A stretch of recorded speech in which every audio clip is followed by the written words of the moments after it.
Parliament స్థానంలో Congress నిలువరించడానికే BJP BRS పార్టీలు కుట్రపన్నాయి.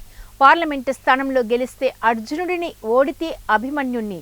నా హోదాకు తగ్గ పదవి కోరుకునే పరిస్థితి లేదు. నా హోదాకు తగ్గ చిన్న పదవి నేను కోరుకోను. బీజేపీ పార్టీ సిద్ధాంతం ఆర్థిక ప్రణాళిక లేని పార్టీ. మత విద్వేషాలు రెచ్చగొట్టి రాజకీయ పబ్బం జరుపుకోవాలని బీజేపీ పార్టీకే చెల్లుతుందని అన్నారు. రేపు మళ్ళీ స్థానిక సంస్థలు వస్తున్నాయి. స్థానిక సంస్థలు ఖాళీ ఆడియాలని చెప్పంటే ఈ కూదోబెట్ట పార్టీ ఇడిపించుకోవాలి కదా.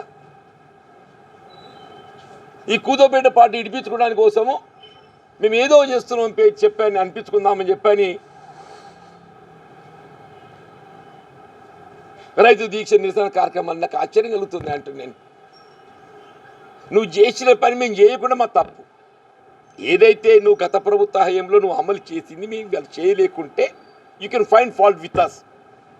నువ్వు నిన్నటి దాకా అమలు చేసిన కార్యక్రమాలన్నీ అమలు చేసుకుంటూ అదనంగా చేస్తున్నావు. ఇవాళ మేము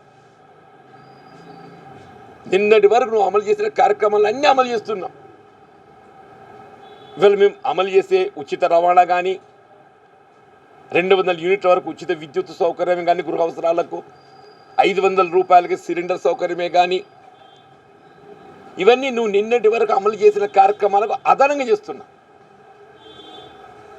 చేసినాడే టఫ్ అని చేసిన ఎన్నిక ఏదైతుందో నిజామాబాద్ పార్లమెంట్ ఎన్నిక గతంలో ఇది భారతీయ జనతా పార్టీ ప్రాతినిధ్యం వహిస్తున్న స్థానం. గతంలో ఈ స్థానం భారతీయ జనతా పార్టీ ప్రాతినిధ్యం వహిస్తున్న స్థానం. ఇది నాకు ఒకటే, నా జగిత్యాల నాకు వాస్తవంగా ప్రజా జీవితం రాజకీయంగా జన్మనిచ్చింది జగిత్యాల.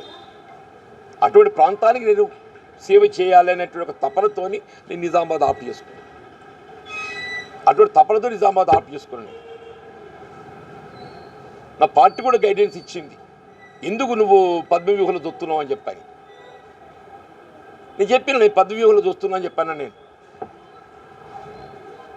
గెలిస్తే అర్జునుడిని అవుతా, పోతే అభిమన్యుడిని అవుతా. గెలిస్తే